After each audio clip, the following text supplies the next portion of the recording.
Okay guys, so I was about 3/4 of the way through putting on a new electric tongue jack on my camper, and I figured I should probably just record this video in case anybody else runs into the same thing I did.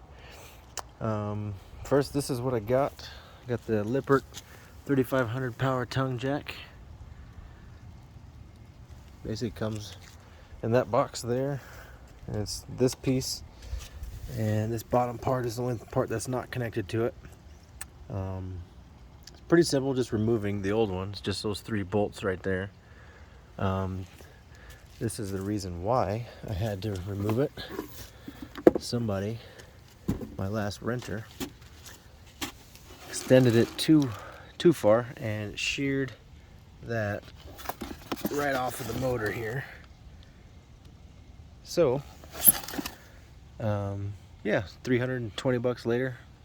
I know I could have got it cheaper off Amazon or somewhere else, but the local RV store, recreational vehicle accessories here in Denver, had one in stock, so I picked it up there. Renter paid me the money for it.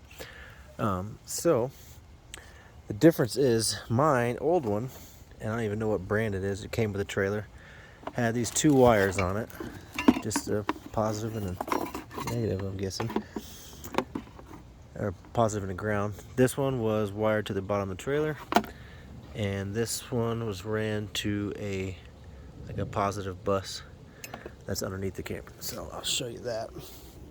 So basically what I did, installed this guy, did this bolt first, then hand taut the other ones, and then crank them all down. Well, technically first disconnect the power everywhere. Unplugged it from the house, turned the battery disconnect off, unplugged the power from the trailer just in case. Most of the directions that I saw said, yeah, wire it straight to your battery. I wanted to try something different. So what I did was I basically followed the 2 wires from my old one all the way down through here. It came in through this big bundle here, went underneath the trailer. Let's see, came out here, and it was connected right here on this terminal.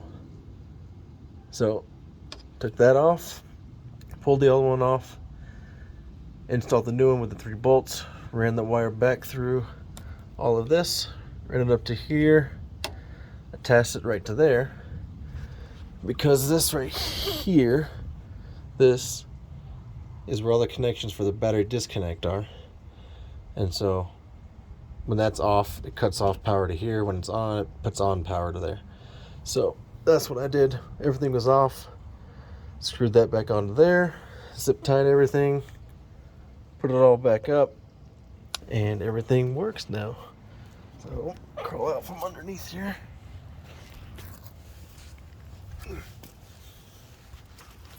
And it's definitely a lot quieter than the previous one that I had. There's your light.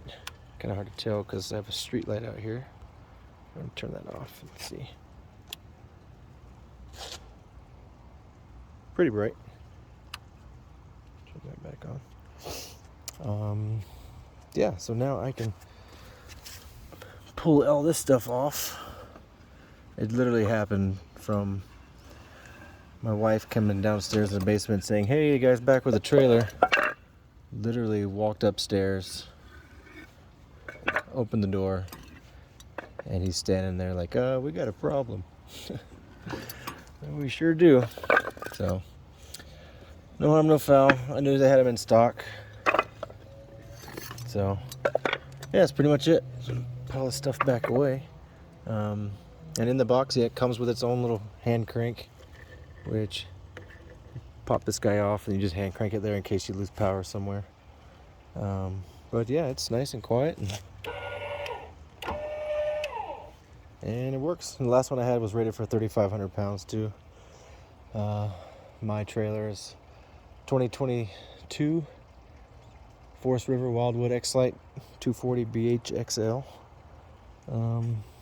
Yeah, so that's basically what I wanted to show you guys, that you don't necessarily have to go straight to the battery. You could just follow the previous wire, see where that connected up to, and install it there. Leave a comment down below if you have any questions. Thanks. Talk to you in the next video when something else breaks.